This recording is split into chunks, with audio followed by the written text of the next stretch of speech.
नमस्कार मंडळी, जय श्रीकृष्ण मराठी विलेज या चॅनलमध्ये तुम्हा सर्वांचं स्वागत आहे. हा व्हिडिओ आहे 12 फेब्रुवारी वार गुरुवार.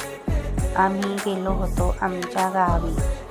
तेव्हा आम्ही आमची शेती पाहायला गेलो.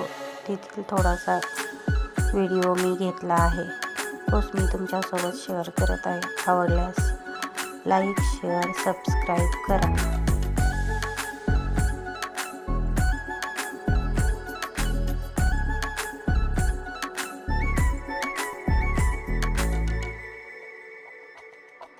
बैठो किसी रोज तन्हाई में, रखो सामने वक्त के आईने, जो आए